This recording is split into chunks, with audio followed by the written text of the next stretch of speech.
What would you expect to happen if a waitress were forced to stand before an entire restaurant and play the piano just to entertain an arrogant millionaire? But then, with nothing but her calloused hands and a song she learned as a child, she silenced the whole room. And when the final note faded, no one remembered the man who tried to humiliate her. They only remembered the woman who stood her ground and dared to let her heart speak. Listen to this story, because maybe it's a little bit yours, too. It was a golden Friday evening in Santa Barbara. The sea breeze whispers like a promise, and the air was heavy with things left unsaid. From the second floor of the Silver Fig, a restaurant perched above the endless stretch of the Pacific, everything shimmered. Candlelight flickering, crystal glasses catching the glow, the soft clink of silverware on porcelain, and music drifted like perfume through the air. This wasn't just a restaurant. It was a stage for the elite, a place where names carried more weight than checks, where money didn't just speak. It decided who got noticed and who was forgotten. And among the polished tables, amid conversations about stocks, real estate, and status, a woman wove silently through it all, as if she didn't quite exist. Alyssa Monroe, 26. Deep-set eyes, amber skin, quick, quiet steps, but never invisible. She wore the same server's uniform as the others, but beneath the fabric lived a dream that never died. To the guests, she was just a waitress, taking orders, clearing plates, and pouring wine. No one asked about her past. No one knew that once upon a time she believed music would carry her out of all this. The piano had been her refuge, a place where fear and hope, it could become sound. But then life came rushing in. Rent, medical bills, her mother, diagnosed with late-stage diabetes, and those beautiful dreams? They were folded away, like letters no one ever answered. So instead of sitting on a stage, Alyssa now moved from table to table, head bowed, pouring wine, smiling at men who never remembered her name. But tonight would be different, because the most arrogant man in the room was about to see her. And for the first time, this entire room would have to listen. The Silver Fig wasn't just a restaurant. It was a statement, a place where the elite knew how to spend, just to be seen. Floor-to-ceiling glass walls opened to a sweeping view of the deep blue Pacific. Inside, candlelight shimmered against white linen soft as morning mist. The air was a blend of grilled meat, expensive perfume, and lavender tucked into crystal vases. She worked, took care of her mother, set everything aside. The old piano was covered with a cloth. Fingers that once danced like wind now carried trays, counted tips, and polished glass. When she applied to the Silver Fig, it was the piano in the corner that made her say yes. Not because she was allowed to play it, but because it was there. And as long as it was there, a small part of her still lived. "I'll wash 100 dishes a night," Alyssa once told the manager, "as long as I can hear the piano, even if it's just in my head." In the far corner stood a baby grand piano, an old mahogany Steinway, polished so well it mirrored the room. It sat there more like a showpiece than a working instrument. Alyssa hadn't seen anyone touch it in ages, but even from across the room, just the sight of it made her chest tighten. Alyssa was born in Oakland, California. Her mother, Monica Monroe, was a night shift nurse who raised 3 kids on her own. Their home was small, sometimes cold, often dim, but never without music. The first piano Alyssa ever played wasn't theirs. It was a neighbor's cast-off, keys uneven, strings slack. But to 9-year-old Alyssa, it was everything. She taught herself, note by note, from cartoon themes on TV to church hymns on Sundays. Over time, she learned to play Chopin, Debussy, even wrote her own little pieces. People said she had talent. Local music schools invited her to perform. One summer, she even received a partial scholarship to a conservatory in San Diego. But then her mother got sick. Alyssa had packed her bags, and then unpacked them. She stayed. She never shared that with customers, never boasted to co-workers. But sometimes, when the place was quiet, she'd sit at the bench and play a few notes, soft, barely audible, just enough to remember who she once was. But tonight, the man about to walk through that door, Chase Rutledge, would turn that silent piano from a decoration into a weapon. No one knew it yet. Only the sea breeze outside seemed to shift, as if sensing what was to come. Inside, the lights still glowed softly, and Alyssa was calmly arranging wine glasses on her tray, completely unaware that she was about to be thrust onto center stage. A role she never asked for, but one that would change her life. 9:02 p.m. The glass doors opened again. A cold gust slipped into the warm, curated room. Whispers halted. A server near the entrance instinctively stepped back. Chase Rutledge had arrived. No need for introductions. No need to speak. Just his presence shifted the air. 44 years old. Smoke gray linen blazer. Crisp white shirt buttoned to the collar. Italian leather shoes are polished to a mirror shine. A square jaw, slicked back hair, and a smile that always seemed to know the ending before the story began. Chase was a familiar face in California's coastal investment circles. The man who turned crumbling Venice buildings into million-dollar villas. The man who bought out 2 boutique hotel chains and stamped his name on both. And, more importantly, the man everyone smiled at, even if no one actually liked him. Alyssa recognized him the moment she set down the tray at table 14, not because they'd ever met, but because men like Chase always left a trail. Through conversations she overheard in the dining room, through the names she saw printed on sky-high tip receipts, and through whispered warnings from her co-workers. "He's a handful," Malik from the bar once said. "When he shows up, the whole shift goes sideways." Tonight, Chase was accompanied by 3 people. 2 men, 1 woman, all younger, laughing at the right moments, straightening their ties when he spoke. The man at the center. Was it the gravitational pull of the table? He didn't have to raise his voice. His presence spoke for him. Alyssa was assigned to their table. She approached with calm professionalism and took their order. 2015 Barolo. Medium rare filet. No cheese on the salad. Nothing out of the ordinary. Until Chase looked her directly in the eye, squinted slightly, and said, "Alyssa." He just glanced at her name tag. "Sounds like an artist's name." Alyssa paused, then gave a small nod. "Yes, I studied piano." Chase tilted his head, smiling like he'd just found a new toy. "Oh, an artist waiting tables. Unexpected. Maybe tonight. You'll give us a little performance?" Her dark eyes flickered briefly with surprise, then settled back into quiet steadiness. "I'm working tonight, Mr. Rutledge," she replied. "It wouldn't be appropriate." Chase leaned in, resting his elbow on the table, smile still intact but voice dropping lower. "Oh, but I'm sure management wouldn't mind. Especially when the guests are requesting it." His gaze drifted across the room. Everyone was watching, curious, amused, maybe even a little eager to see if she would squirm or push back. "Just one piece. No need to get nervous." Chase raised his glass. "We've got all night." The words came out light as air, but hit like a first punch. Alyssa smiled politely and stepped back toward the service station. She didn't dwell on it. She was used to men like Chase, the kind who tested people to feel powerful.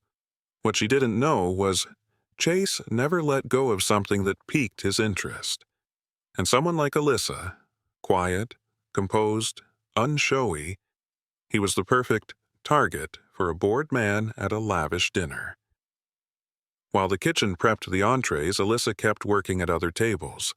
She avoided looking at table 6. But it didn't help. Chase was watching her. Long. Clearly. With intent. The way his eyes followed her, it wasn't admiration, it was a calculation. Like a hunter waiting for the perfect moment. He had chosen his entertainment for the night. And Alyssa Monroe, whether she wanted to or not. It was about to become the center of the room. The main course arrived. Thick-cut, medium-rare beef, glistening under a rich red wine reduction. Glasses tilted under candlelight. Conversations blurred into background haze, because the spotlight had just turned on. Chase Rutledge put down his fork and knife and tapped his wine glass. The sound rang out like the chime of an opening act. "Alyssa," he called, loud enough for 3 nearby tables to hear. "Didn't you say you played piano? Why not treat us to a piece?"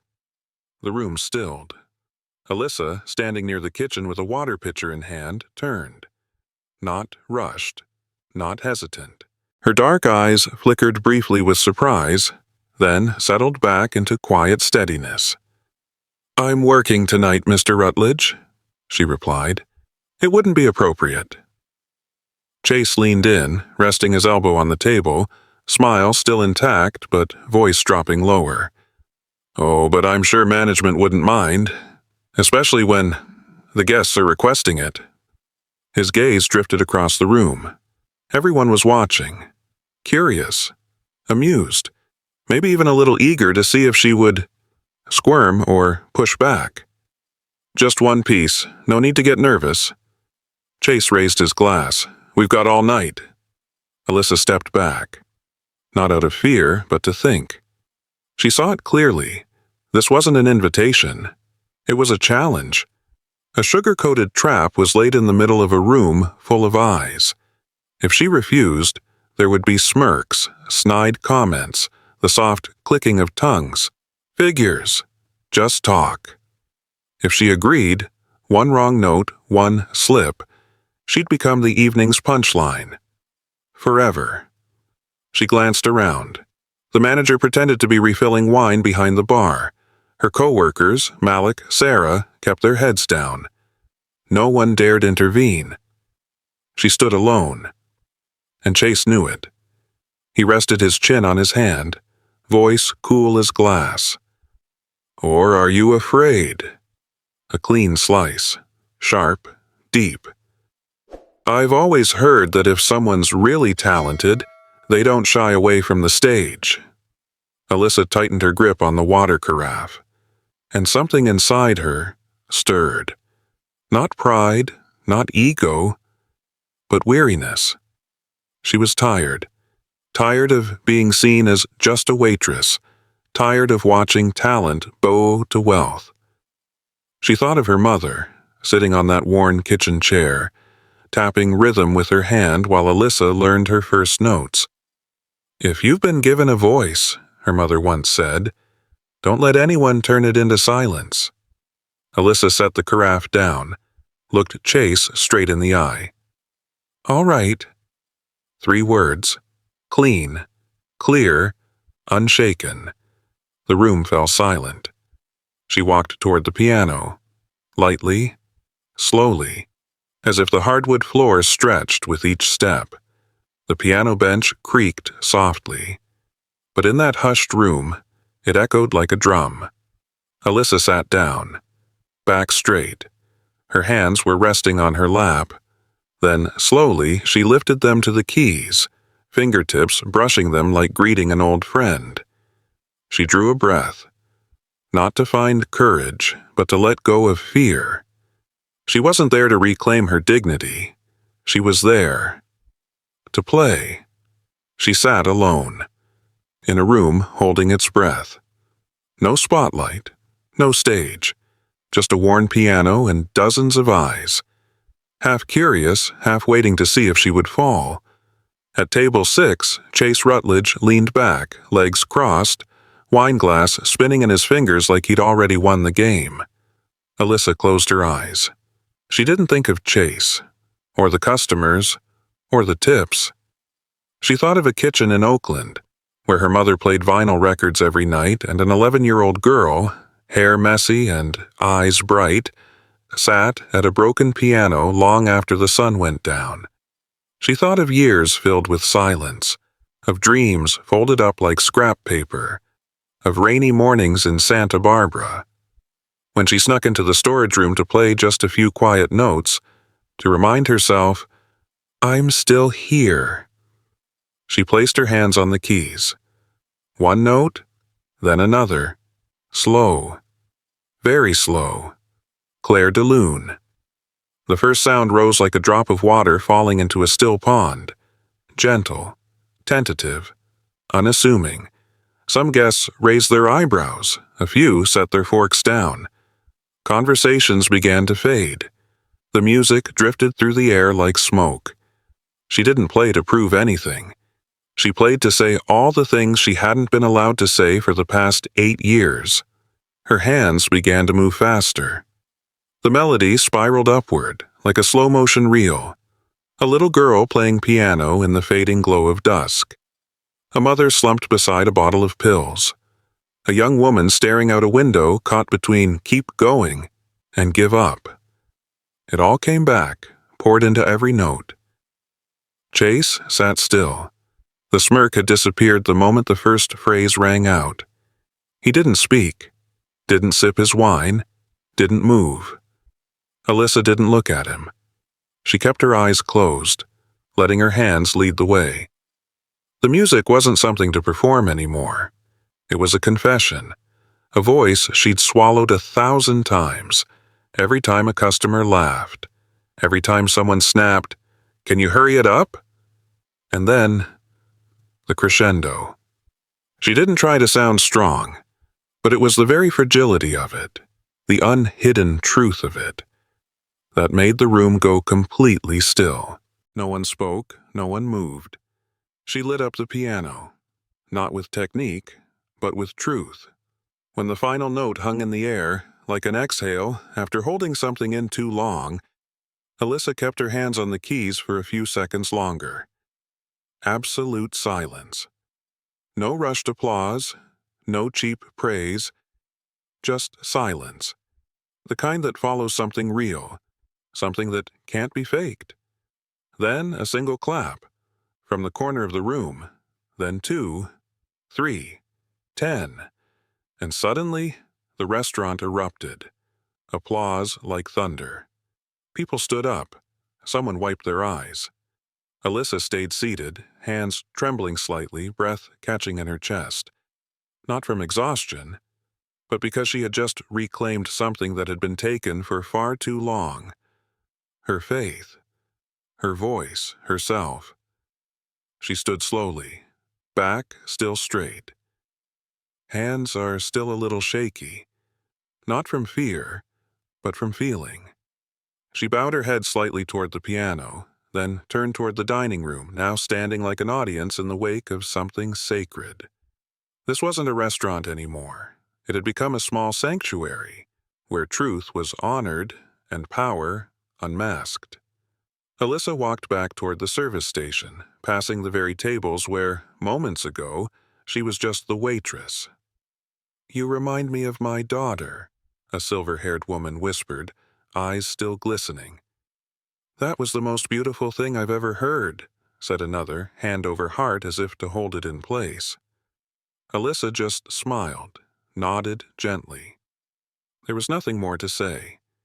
The music had spoken for her. Table 6 was silent. No more loud laughter, no more clinking wine glasses. Just Chase Rutledge, leaning back in his chair, fingers laced together, eyes fixed on the table as if weighing something no one else could see. He clapped. But slow, disjointed, hollow. Alyssa didn't look at him right away. She walked past, placing the dessert menus down as if nothing had happened. But then Chase spoke, his voice a touch louder than necessary, as if trying to reassert his presence. "Didn't expect that." He gave a light chuckle. "I guess real talent can come from the most unexpected places." A compliment? Maybe. But hollow and late. Alyssa turned, her gaze calm. "Thank you." Her tone was neither warm nor cold, just clear, like someone who knew exactly where she stood. "Everyone has their own gift," she added, smoothing a napkin with practiced ease. "The question is, do we use it to lift others up or to push them down?" The entire table fell still. Chase narrowed his eyes, as if preparing a comeback. But nothing came. No retort, no smirk, no power, only silence. Because now, the entire room was behind her. No one cared about his name or his net worth anymore. They were all looking at the woman in the apron, the one who had just turned a public humiliation into a performance no one would ever forget. Alyssa walked away, and for the first time in her life, at the Silver Fig. She didn't walk like someone trying to avoid being seen. She walked like she owned the room. The night wore on. A few tables had been paid. Candlelight dimmed. Footsteps slipped quietly out the door like the breeze. Alyssa kept working, neat, professional, unrushed, but everyone could see. Something in her posture had changed. No longer the server tucked behind the counter, no longer the shadow weaving between white tablecloths and polished silverware. She walked as if she had just stepped off a Broadway stage and knew she had left something behind. Just clear, like someone who knew exactly where she stood. "Everyone has their own gift," she added, smoothing a napkin with practiced ease. "The question is, do we use it to lift others up or to push them down?" The entire table fell still. Chase narrowed his eyes, as if preparing a comeback. But nothing came. No retort, no smirk, no power, only silence. Because now the entire room was behind her. No one cared about his name or his net worth anymore. They were all looking at the woman in the apron, the one who had just turned a public humiliation into a performance no one would ever forget. Alyssa walked away, and for the first time in her life at the Silver Fig, she didn't walk like someone trying to avoid being seen. She walked like she owned the room. The night wore on. A few tables had been paid. Candlelight dimmed. Footsteps slipped quietly out the door like the breeze. Alyssa kept working, neat, professional, unrushed, but everyone could see. Something in her posture had changed. No longer the server tucked behind the counter, no longer the shadow weaving between white tablecloths and polished silverware. She walked as if she had just stepped off a Broadway stage and knew she had left something behind.